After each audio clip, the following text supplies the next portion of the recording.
Gereja Kibaik Jemaat Malaysia yang hari ini ditahbiskan.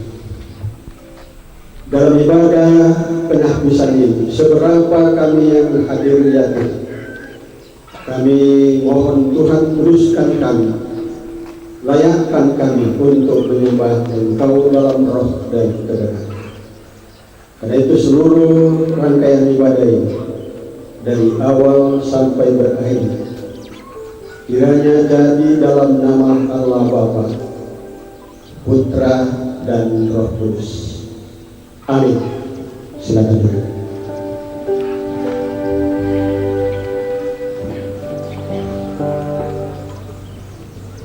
Dalam pujian kita, dalam rasa hormat dan pengagungan kita, mari kita katakan kepada Tuhan, terpujilah Engkau ya Allah, terpujilah Engkau ya Tuhan, untuk kasih dan setia.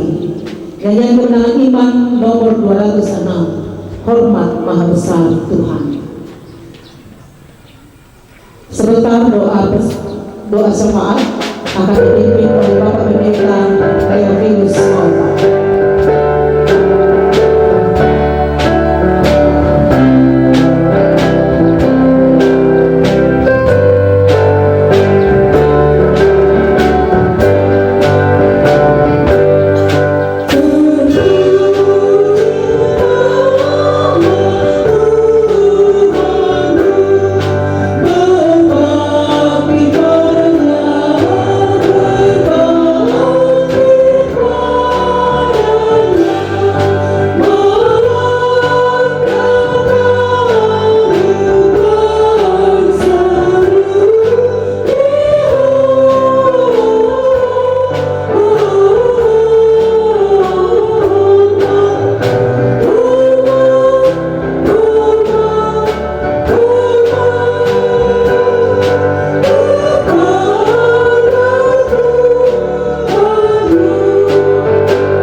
Pujian dan syukur kami kembalikan kepada-Mu siang hari ini ya Bapa di surga,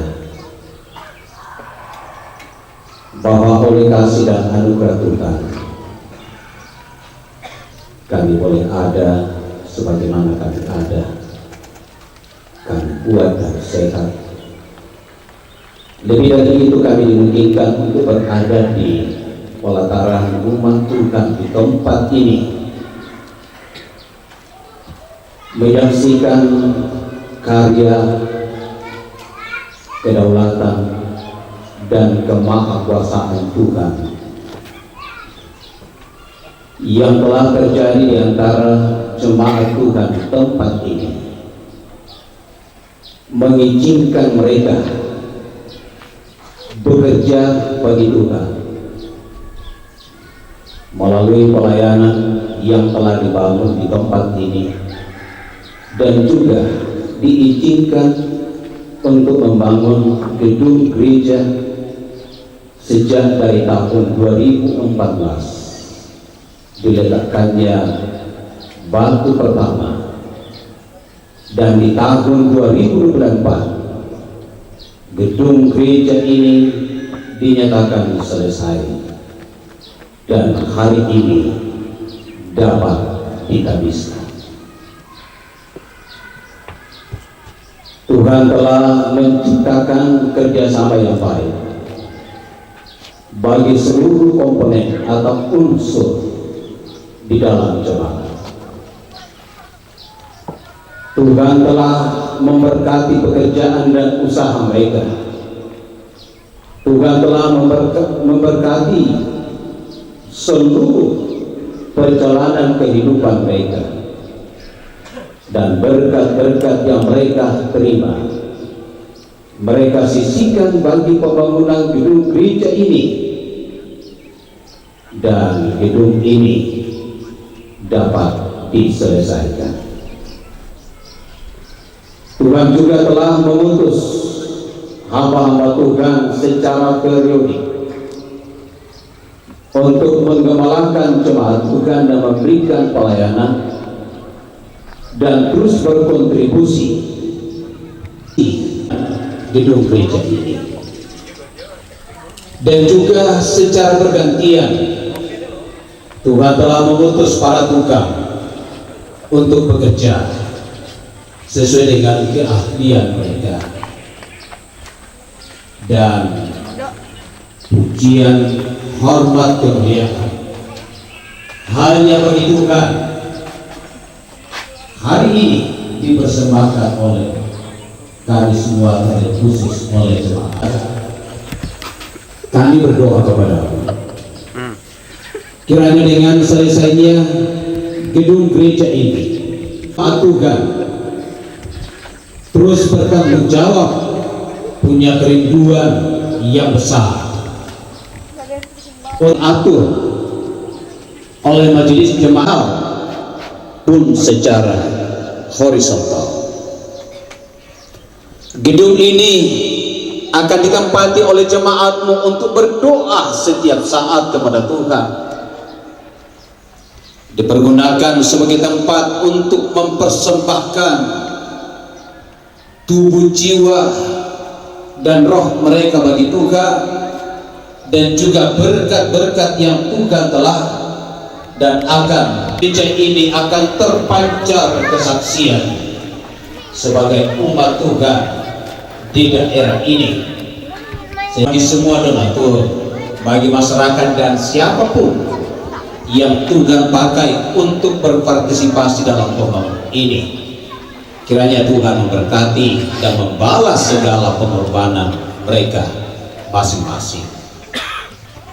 Kami berdoa bagi pengayoman, kepedulian dari pemerintah daerah, baik bupati, wakil bupati, camat, kepala desa, atau kepala kelurahan. Berkati dan membalas apa yang mereka telah buat bagi pembangunan gedung gereja di tempat ini. Bagi tetangga, surga, kiranya Tuhan memberkati seluruh usaha dan pekerjaan yang ditekuni oleh masing-masing jemaat, sehingga melalui semuanya itu berkat Tuhan menjadi nyata bagi mereka dan bertanggung jawab untuk menyisihkan bagi pelayanan pekerjaan demi pengembangan pelayanan kita. Kami berdoa ya Bapa, mendoakan untuk kami semua yang hadir pada hari ini. Engkau tahu keadaan kami, Engkau tahu segala beban kami. Sekiranya ada di antara kami yang berkumpul oleh karena ada yang berjalan,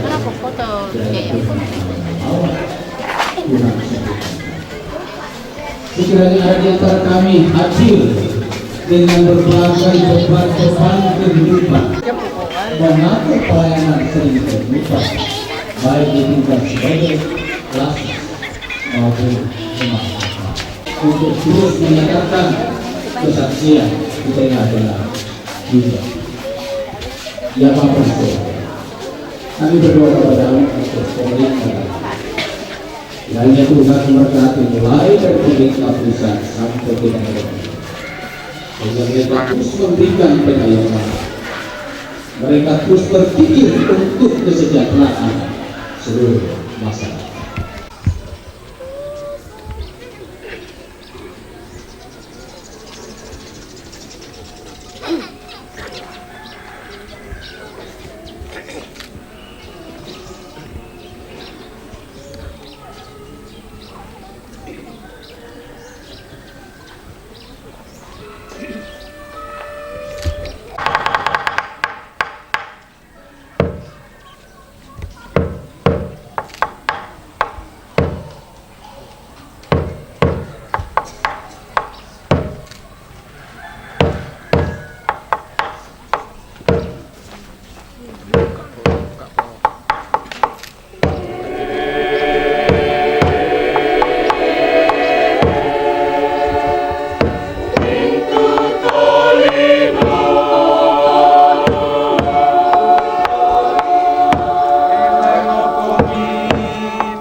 disampaikan oleh Bapak Pendeta Yulianus Tanggerero.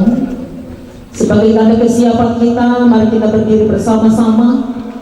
Kita menyanyikan pujian dari nyanyian kemenangan iman nomor 208, Injil yang beri hidup, ayat 1 dan ayat 3.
yang memberi hidup bagi kami. Kami siap mendengarkannya ya Tuhan. Kami ingin memperoleh hidup yang kekal melalui firman-Mu. Biarlah firman-Mu meneguhkan iman percaya kami,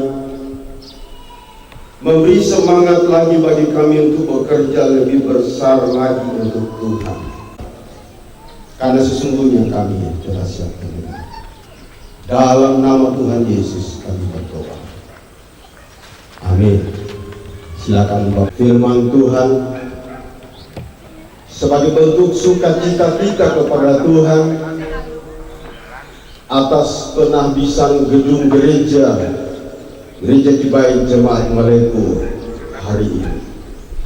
Mari kita membuka Alkitab kita dari kitab Esra pasal 6. Saya akan membacakan mulai dari ayat yang ke-13 sampai ayat yang terakhir. Esra pasal 6 ayat 13 mulai. Firman Tuhan berbunyi demikian. Saya baca dalam terjemahan baru 2. Kemudian Tatnai, bupati daerah sebelah barat sungai Efrat, Syetar-Boznai dan rekan-rekan mereka berbuat dengan saksama menurut apa yang diperintahkan Raja Darius. Para tua-tua orang Yahudi membangun terus dan mencapai kemajuan, tergerak oleh nubuat Nabi Hagai dan Zakaria bin Ido. Mereka menyelesaikan pembangunan menurut perintah Allah Israel dan menurut perintah Kores, Darius, dan Artasasta, Raja Persia. Rumah itu selesai pada tanggal 3 bulan Adar tahun ke-6 pemerintahan Raja Darius. Lalu orang Israel, para imam, orang Lewi, dan orang lain yang pulang dari pembuangan merayakan penghabisan rumah Allah ini dengan sukaria. Untuk penghabisan rumah Allah ini, mereka mempersembahkan lembu jantan 100 ekor, domba jantan 200 ekor, dan anak domba 400 ekor. Juga kambing jantan sebagai kurban penghapus dosa bagi seluruh orang Israel 12 ekor menurut jumlah suku mereka, suku Israel.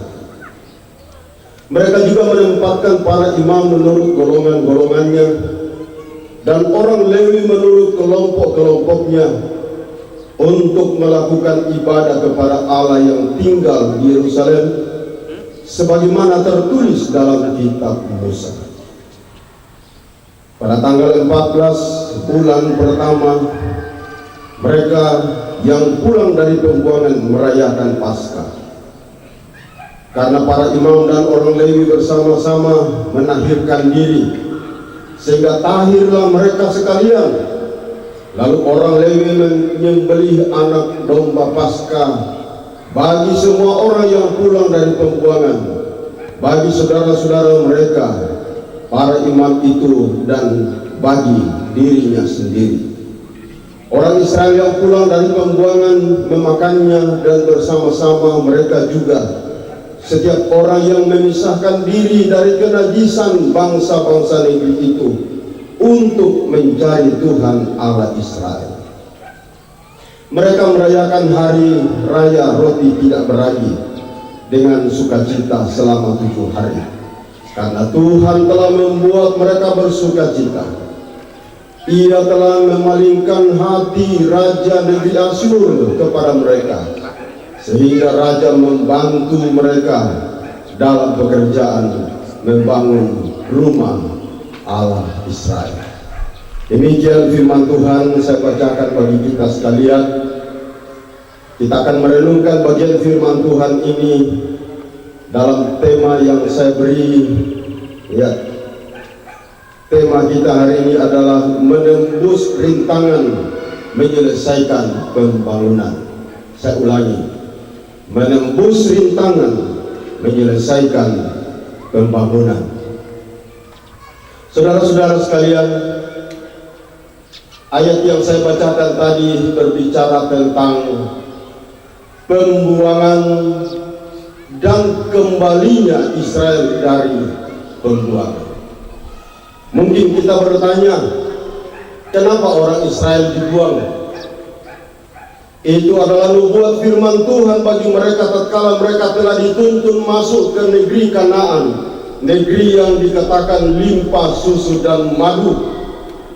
Bahwa tatkala mereka masuk ke negeri yang Tuhan berikan itu, tapi mereka lupa kepada Tuhan, mereka tidak taat kepada Tuhan, tidak hormat kepada Tuhan yang telah mengaruniakan tanah yang begitu indah itu, maka mereka dianggap tidak layak tinggal di tanah yang Tuhan anugerahkan. Mereka akan dikeluarkan dari sana dan dibuang ke negeri yang lain. Saudara-saudara sekalian, ternyata itu terwujud tahun 722 sebelum Masehi. Kerajaan utara atau kerajaan Israel diserbu oleh kerajaan Asyur yang sangat jaya pada masa itu, dan negerinya, negeri Israel kerajaan utara itu diporak-porandakan. umat Israel ditawan ke Asyur. Itulah penawanan yang pertama, saudara-saudara. Bagaimana dengan kerajaan Israel atau kerajaan Yehuda, kerajaan bagian selatan? Juga pada akhirnya mereka mendapatkan hukuman dari Tuhan. Tahun 606 Babilonia menyerbu kerajaan Yehuda, dan tahun 606 itu ada kelompok bangsawan, kelompok keluarga kerajaan itu ditawan ke Babilonia, termasuk di dalamnya adalah Daniel dan kawan-kawan. Sebenarnya ini sangat terbatas jumlah orang yang dibawa atau yang ditawan ke Babilonia, menjadi kode kepada kerajaan Yehuda bahwa jika mereka tidak bertobat, jika mereka tidak setia kepada Tuhan, maka akan ada lagi hukuman yang lebih berat. Tetapi tetap saja orang Israel ini, saudara-saudara sekalian, berjuang melawan kehendak Tuhan. Sesungguhnya Tuhan memilih Babilonia untuk menjadi alat Tuhan, tapi mereka tetap melawan kepada Babilonia. Mereka menyangka bahwa mereka akan menang. Itu sebabnya pada tahun 587 kelompok kedua atas serbuan yang kedua kali oleh Babilonia, sehingga kelompok orang-orang pandai terampil, para pembuat senjata pandai besi, itu ditawan ke Babilonia. Itu berarti bahwa persenjataan di Israel itu, di Yehuda itu lumpuh total. Kalaupun mereka mencoba melawan, mereka tidak memperoleh lagi senjata untuk melawan kepada Babilonia. Tapi walaupun demikian, mereka pun belum sadar, masih tetap melawan kehendak Tuhan, sehingga pada tahun 586 melalui Babilonia pun Tuhan menghukum Israel. Seluruh umat Yehuda itu ditawan ke Babilonia. Serbuan besar-besaran, sehingga bait suci yang begitu megah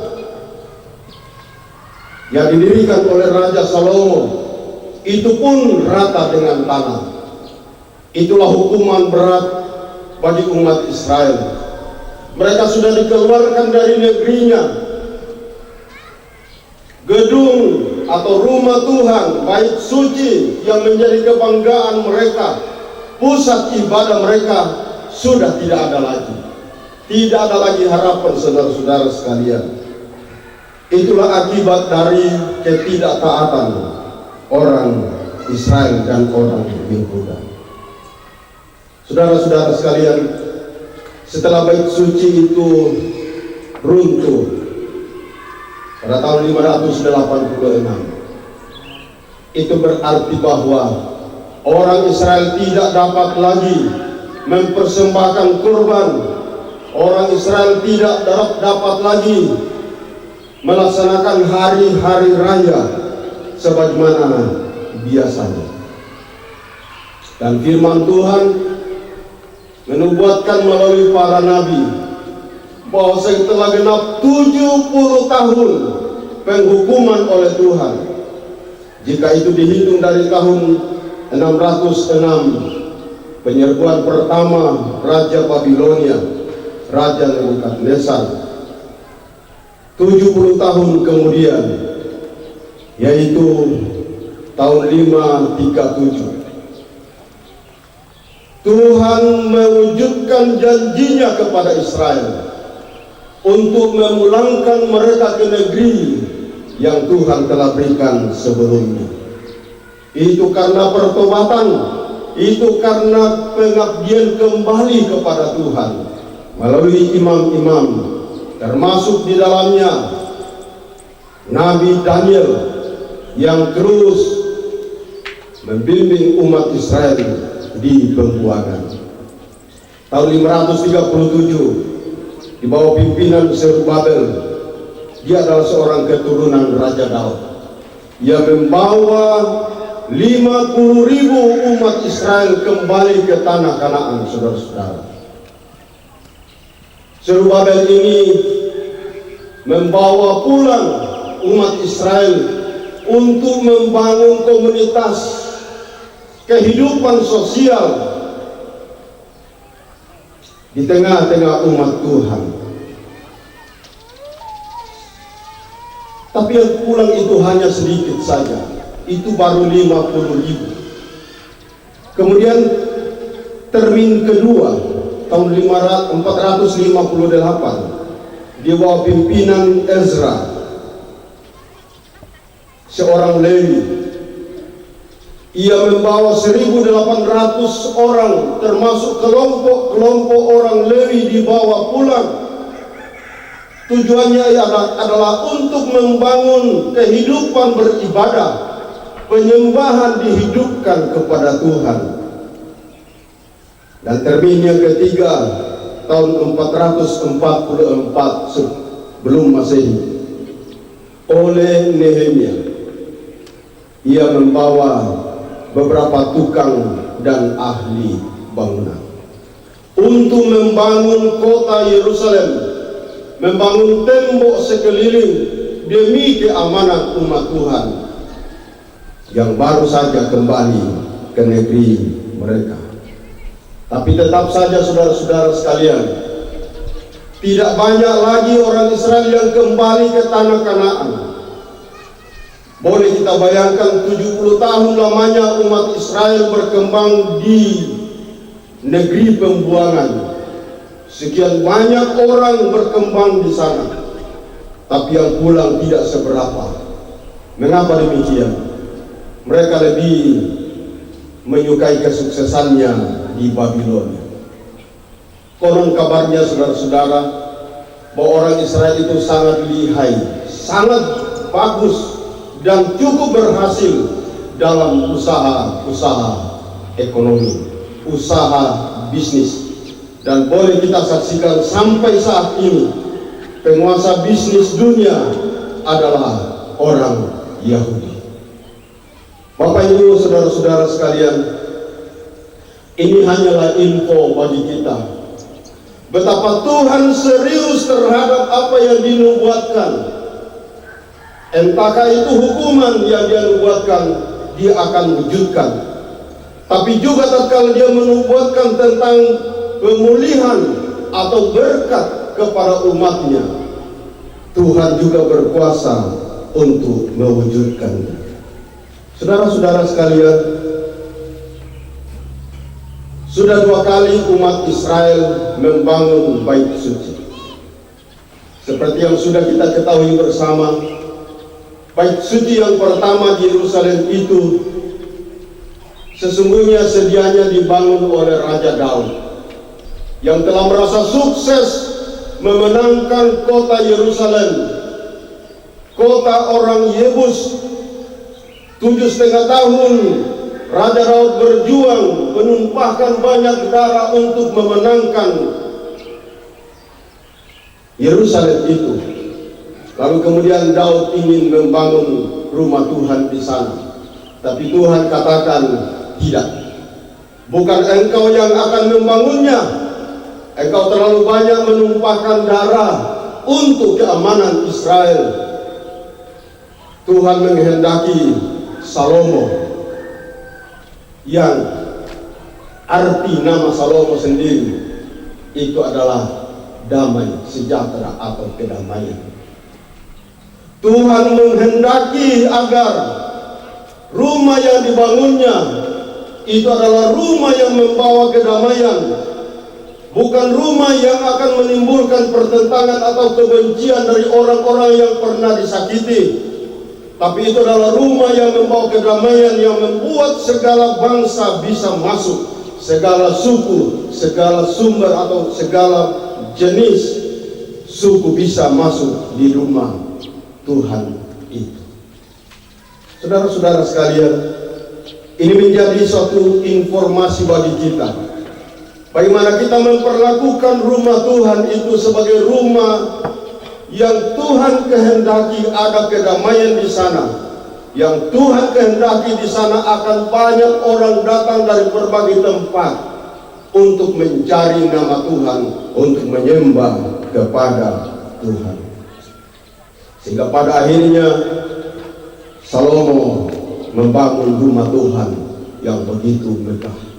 Raja Daud hanya diizinkan menyediakan semua bahan-bahan bangunan, kayu aras, emas, perak, Raja Daud telah sediakan.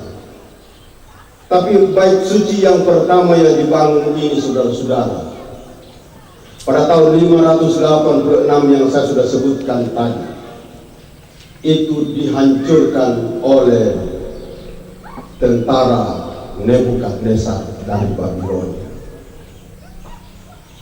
sehingga umat Israel tidak memiliki lagi tempat untuk beribadah.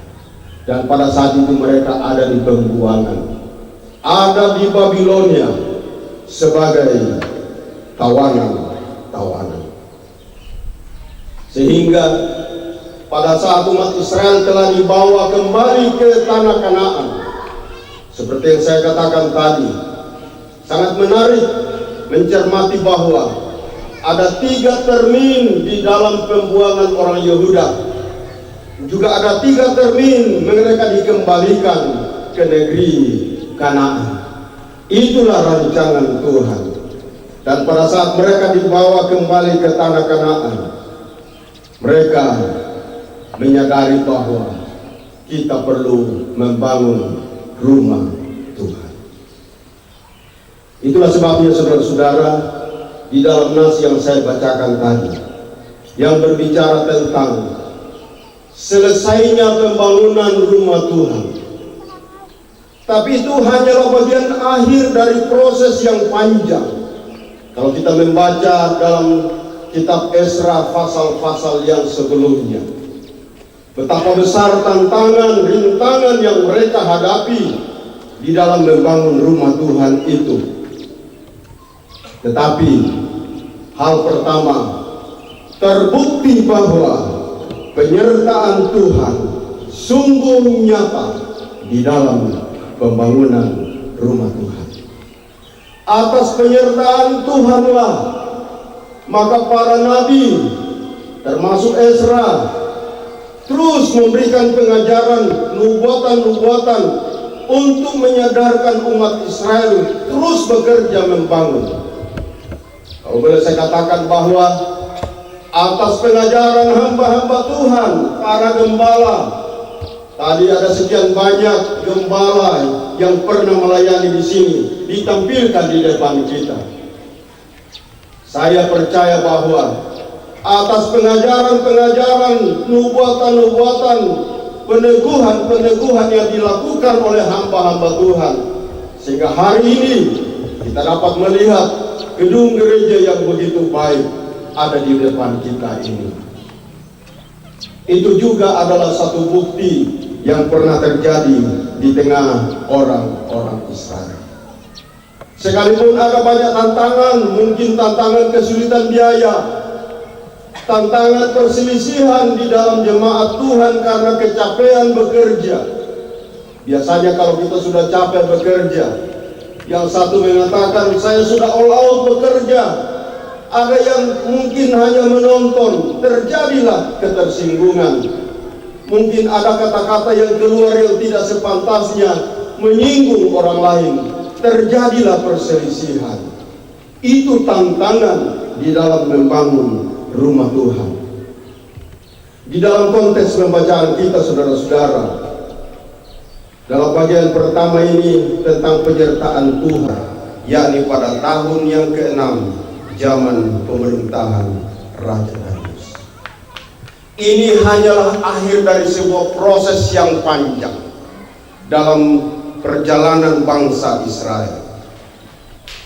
Kalau saya bandingkan dengan apa yang diceritakan tadi, dilaporkan oleh panitia pembangunan, untuk gedung ini dari saat peletakan batu pertama ada 10 tahun mengerjakannya. Tapi sebelumnya ada banyak pekerjaan Ada bangunan yang dikerjakan yang juga menguras tenaga, menguras energi dari jemaat Tuhan. Proses yang panjang telah dilalui sehingga terjadilah atau berdirilah gedung gereja yang baik. Di tengah umat Israel, tantangan sedikit berbeda, saudara-saudara. Bukan masalah biaya, karena masalah biaya itu sudah difasilitasi, disiapkan oleh pemerintah, baik itu pemerintah Babilonia, Persia, ada Raja Artasasta, Raja Darius yang memberikan bantuan dukungan penuh demi terbangunnya bait suci di Yerusalem. Mungkin kita berpikir, wah ini gampang sekali, tidak ada hambatan. Tapi ternyata ada hambatan, saudara-saudara.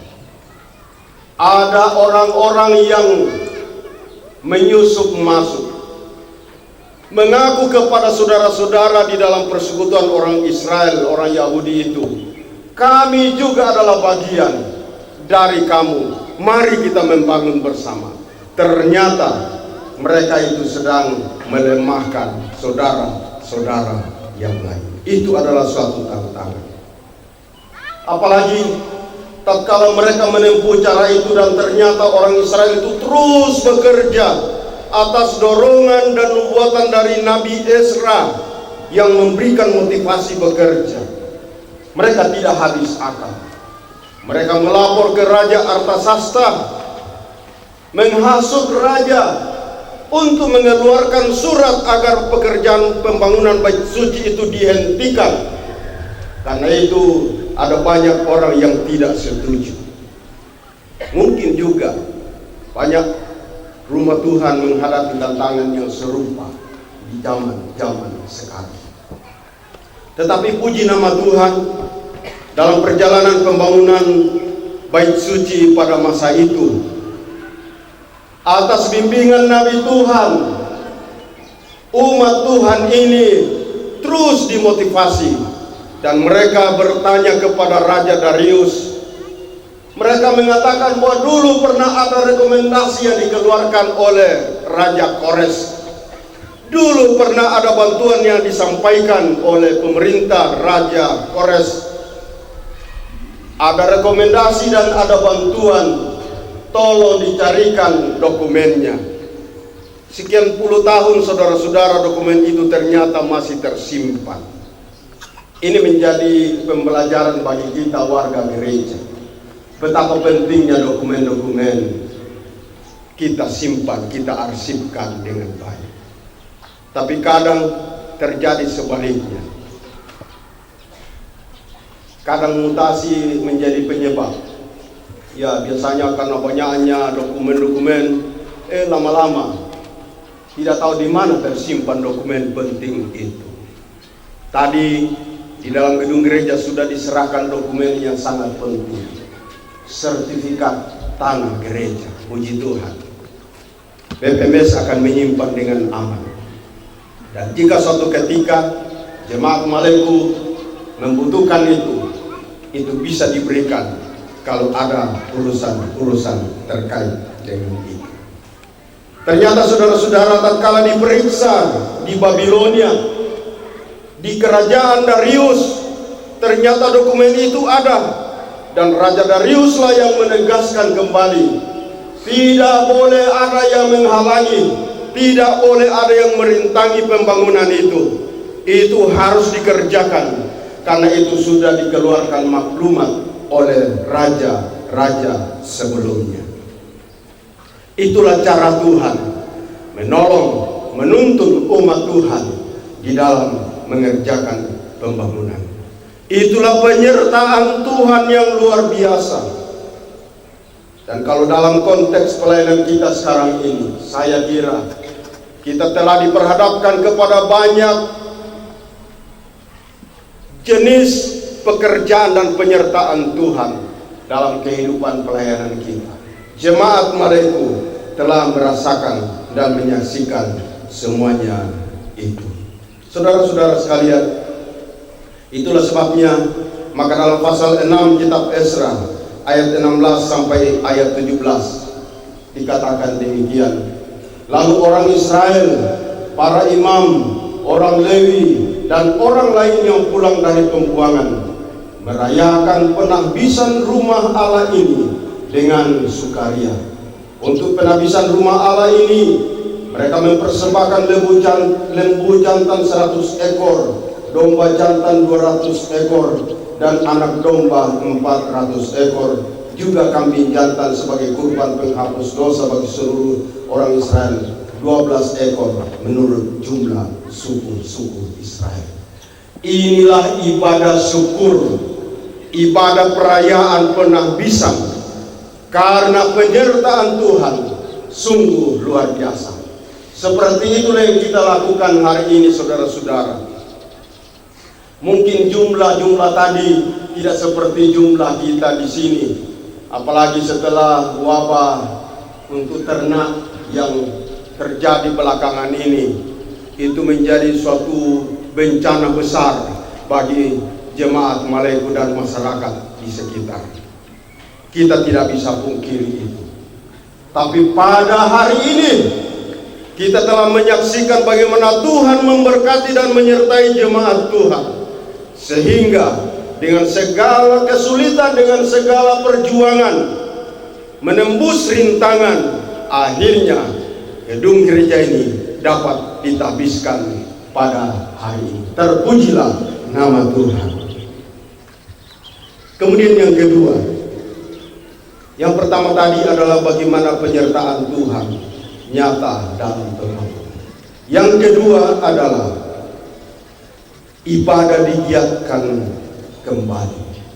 Kita perhatikan di dalam Esra pasal 6 ayat yang ke-18.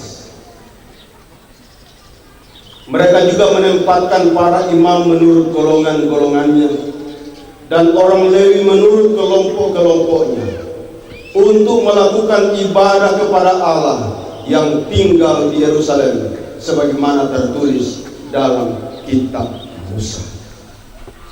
Ibadah yang tidak pernah mereka lakukan sebelumnya di masa pembuangan di Babilonia. 70 tahun mereka ada di sana. Mereka hanya ada di dalam sinagog, belajar firman Tuhan, belajar kitab Taurat. Tapi persekutuan ibadah seperti layaknya di dalam rumah Tuhan, di dalam bait suci, itu tidak mereka lakukan. Tapi begitu rumah Tuhan itu selesai, maka ibadah-ibadah itu digiatkan kembali. Para pelayan, orang-orang Lewi, para imam melaksanakan tugas mereka dengan baik. Dan saya mau katakan kepada kita, secara khusus kepada jemaat Maleku, setelah rumah Tuhan ini selesai, haruslah ditingkatkan penataan pelayanan di dalam tempat ini. Gedung sudah bagus, tingkatkan penataan pelayanan sehingga setiap orang memiliki kesempatan untuk melayani Tuhan, menggunakan karunia-karunia yang Tuhan anugerahkan kepada mereka. Sama seperti yang dilakukan di Yerusalem setelah bait suci yang kedua itu telah berdiri. Kemudian yang kedua, persembahan korban dimulai kembali. Ada diuraikan tadi persembahan itu ada yang mewakili 12 suku. Itu dipersembahkan untuk kemuliaan Tuhan. Jemaat Tuhan, janganlah berpikir bahwa karena gedung gereja sudah selesai, sekarang kita sudah enak, tidak perlu mengeluarkan biaya lagi. Berikanlah persembahan untuk Tuhan, berikanlah yang terbaik untuk Tuhan, sebagai wujud cinta kasih-Mu kepada Tuhan. Rumah Tuhan telah selesai sebagai bukti bahwa Tuhan menyertai. Tetapi pekerjaan selanjutnya adalah bagaimana menjadikan umat Tuhan ini sebagai umat-umat yang misioner, yang memberikan dan membawakan damai sejahtera kepada setiap orang yang ada di sekitar kita. Menjangkau mereka yang sedang dalam berbagai persoalan, membawa Injil damai sejahtera bagi mereka. Selanjutnya, hal yang dilakukan lagi adalah perayaan Paskah digalakan kembali. Dalam pasal 6 ayat 19 dikatakan demikian. Pada tanggal 4 bulan pertama, mereka yang pulang dari pembuangan merayakan Paskah. Perayaan Paskah ini adalah sesuatu yang diamanatkan, diperintahkan oleh Musa, dan itu ada di dalam kitab Taurat. Itu perintah Tuhan melalui Musa. Tapi bagaimana mereka mau merayakan Paskah di pembuangan? Tapi tatkala gedung atau rumah Tuhan telah selesai, maka perayaan Paskah kembali digalakan. Selanjutnya, saudara-saudara, Hari Raya Roti Tidak Beragi juga dirayakan kembali. Esra pasal 6 ayat 20.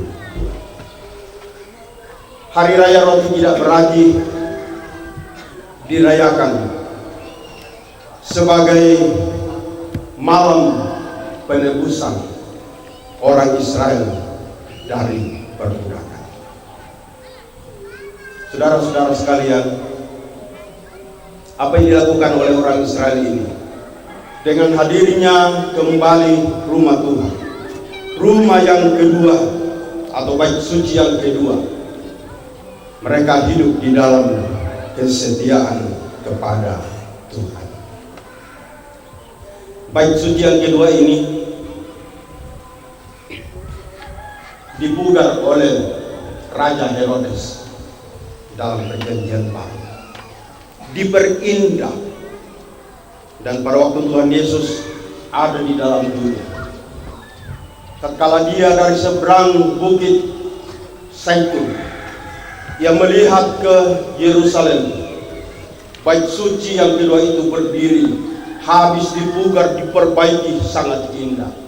Herodes melakukannya untuk menarik simpati dari umat Yahudi. Tapi Tuhan Yesus malah menangisinya. Oleh karena dia tahu bahwa sebentar lagi gedung yang megah itu akan rata dengan tanah kembali. Tidak akan berbatu dengan batu, tidak akan bersusun rapi lagi. Itu karena ketidaksetiaan umat Tuhan. Dan betul, saudara-saudara sekalian, pada tahun 70 Masehi oleh Jenderal Titus dari Roma, bait suci itu dihancurkan. Tapi saya mau katakan kepada kita sekalian bahwa bait suci boleh dihancurkan, gereja boleh rusak, tapi bait yang sesungguhnya adalah diri orang percaya. Bangunlah kehidupan beribadah di dalam diri masing-masing kita, di dalam persekutuan kita. Gedung boleh diratakan dengan tanah, entah karena alasan apapun, tetapi persekutuan umat Tuhan tidak ada yang dapat menghancurkannya, karena kepalanya adalah Kristus sendiri. Dialah yang memerintah kita, dialah pejuang kita. Itu yang harus kita pegang teguh, sekalipun kita menghadapi atau sering menghadapi tantangan. Tapi Kristus sang kepala gereja akan senantiasa menyertai kita. Karena itu, pesan firman Tuhan hari ini, bekerjalah segiat-giatnya untuk Tuhan. Walaupun ada rintangan, fakta hari ini telah membuktikan kepada kita, atas penyertaan Tuhan, gedung gereja bisa terselesaikan. Terpujilah nama Tuhan. Dan setelah gedung gereja selesai, giatkanlah pelayanan-pelayanan, baik itu pelayanan rohani, pelayanan diakonia, pelayanan kesaksian, bagi kemuliaan nama Tuhan. Mari kita tunduk kepala kita berdoa. Terima kasih Tuhan, kami telah merenungkan firman.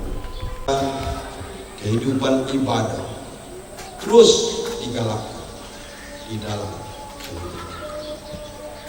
nama Yesus kami berdoa. Amin.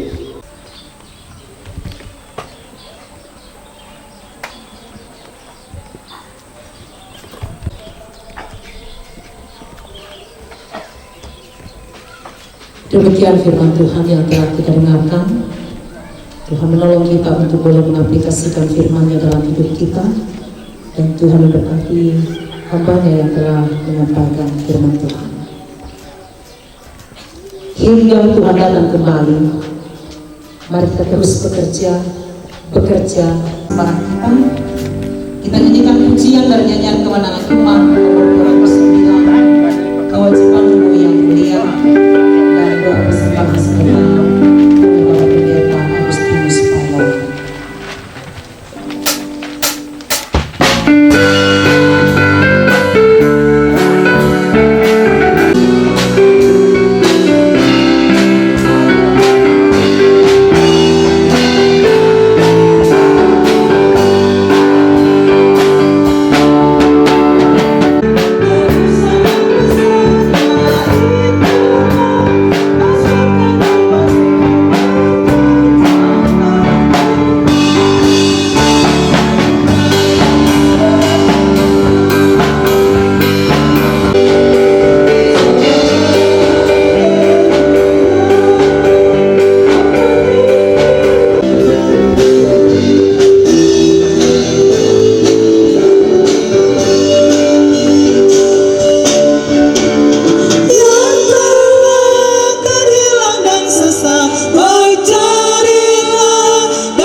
Kalau pada hari ini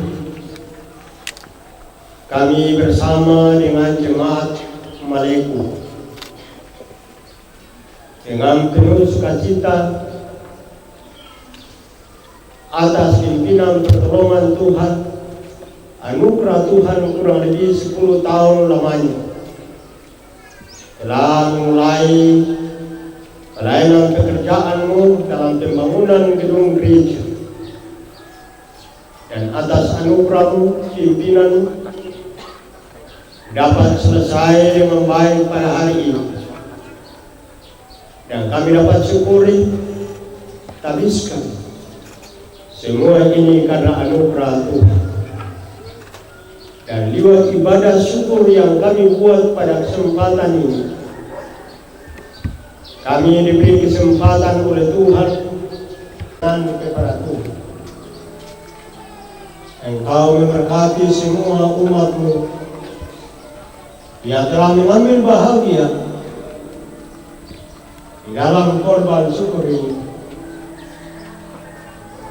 Dan mereka akan diberkati oleh Tuhan.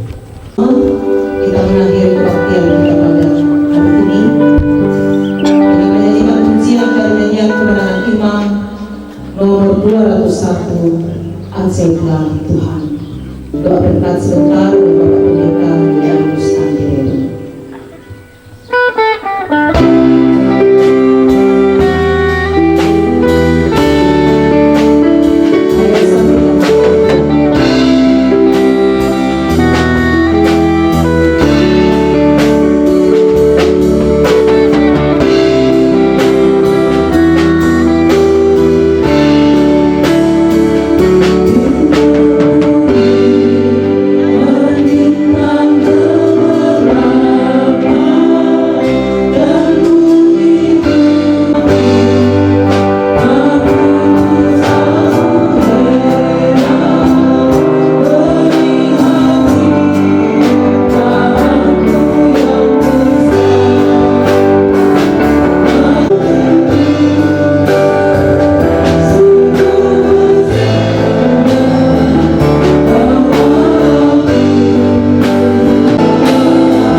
Tangan-Mu melalui umat-Mu, jemaat Gereja Kibai Malayku.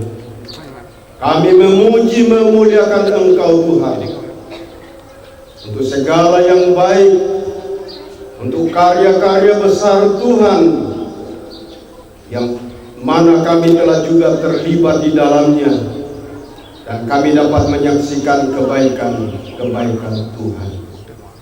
Biarlah ini senantiasa memotivasi kami untuk bekerja lebih giat lagi bagi Tuhan.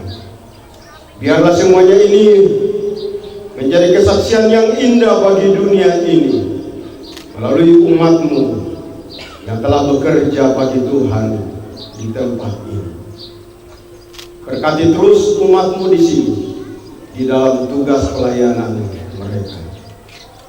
Terima kasih pertolongan-Mu dalam ibadah kami dari awal sampai berakhirnya. Terima kasih untuk berkat-berkat-Mu ya Tuhan. Dan akhirnya kiranya nikmat dan anugerah dari Tuhan kita Yesus Kristus, kasih dari Allah Bapa, serta tuntunan dan pemeliharaan Roh-Nya yang kudus akan menyertai kamu sekalian saat ini hingga hari Maranatha Tuhan datang melantik saleh-salehnya. Haleluya. Amin. Silakan duduk kembali.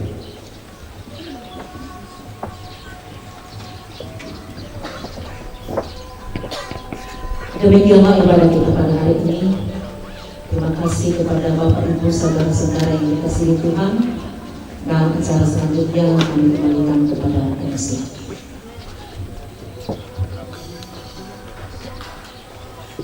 No. Tuhan dimuliakan melalui ibadah yang kita lakukan dan kita semua diberkati. Terima kasih kepada hamba-hamba Tuhan yang melayani melalui pelayanan ibadah. Terima kasih kepada tim altar. Tuhan akan semakin memperlengkapi dalam pelayanan di masa yang akan datang. Selanjutnya kita akan masuk dalam sesi foto. Pengambilan gambar yang akan dilakukan di depan gedung gereja. Karena ini cuaca panas, jadi cepat-cepat bermikir. Matahari panas, kita izin kepada Bapak-Bapak BPMS untuk tetap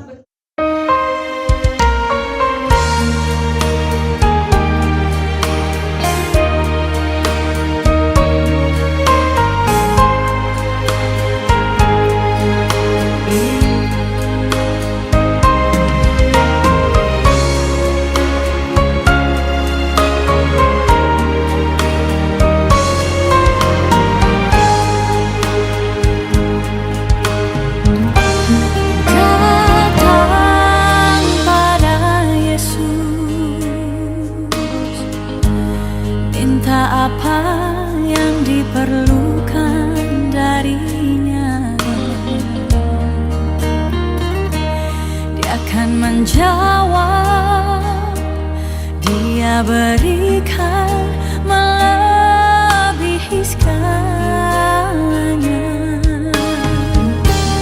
Itu yang aku rasakan saat ku datang dan berdoa padanya. Yang ku dapatkan kasih darinya nyata dalam kehidupan ini. Sungguh aku merasa Kau selalu ada denganku, dan sungguh ku merasa kasih sayang-Mu Tuhan. Dengan apa ku dapat balas semua kebaikan-Mu.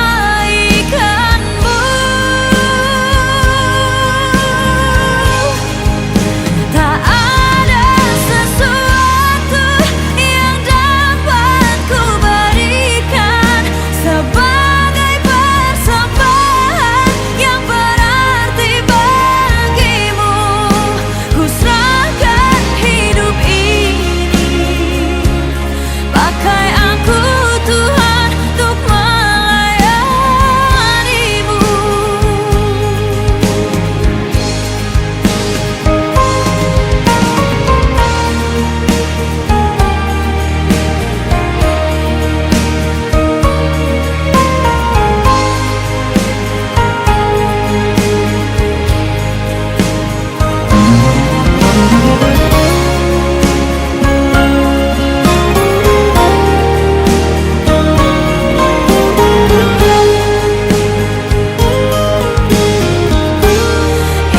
Itu yang aku rasakan saat ku datang dan berdoa padanya. Yang ku dapatkan kasih darinya nyata dalam kehidupan ini. Sungguh aku merasa Kau selalu ada denganku, dan sungguh ku merasa kasih sayang-Mu Tuhan. Selamat kepada Bapak Gembala beserta dengan seluruh jemaat gereja Kibait Mareku yang pada hari ini telah sukses dalam pelaksanaan penghabisan gedung gereja. Baik Bapak dan Ibu sekalian, berkat Tuhan telah tersedia di hadapan kita, karena itu kita akan bersyukur kepada Tuhan. Saya ajak kita untuk berkepala kita berdoa. Bersama-sama kami naikkan pujian dan syukur kami, sebab oleh anugerah dan kasih Allah yang telah dinyatakan di tengah-tengah kehidupan kami pada saat ini, secara khususnya jemaat Tuhan Gereja Kibait Maleku yang telah merasakan anugerah dan kasih Tuhan dalam rangkaian proses. Kita bersama-sama akan terus menikmati berkat dan pemeliharaan Tuhan dalam sepanjang kehidupan kita. Terima kasih, Tuhan memberkati kita semua. Hidup ini adalah kesempatan. Hidup ini untuk melayani Tuhan. Jangan sia-siakan waktu yang Tuhan beri. Hidup ini hanya sementara. Sekuntum bunga di pagi hari, mekar indah harum di padang yang hijau.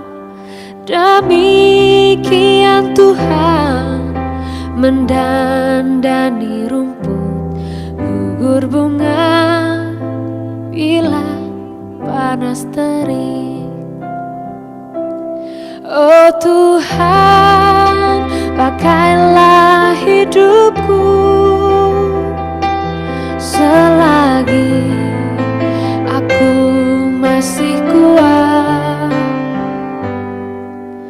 Bila saatnya nanti ku tak berdaya lagi, hidup ini sudah jadi berkah.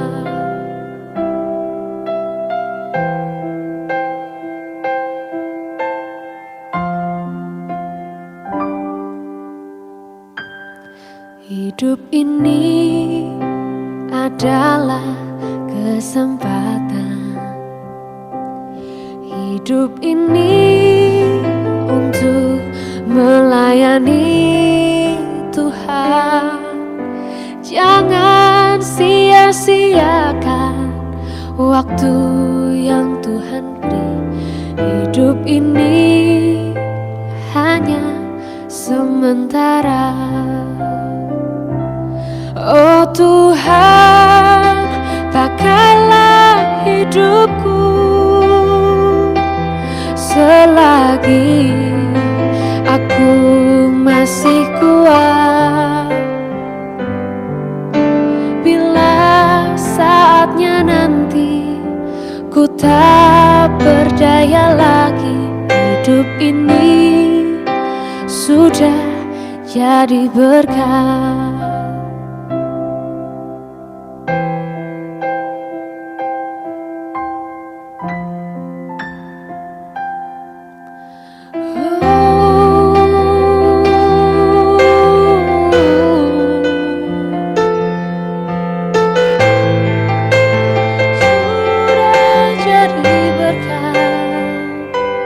Oh Tuhan, pakailah hidupku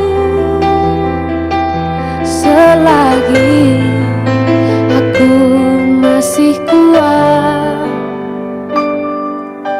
Bila saatnya nanti ku tak berdaya lagi, hidup ini sudah jadi berkah.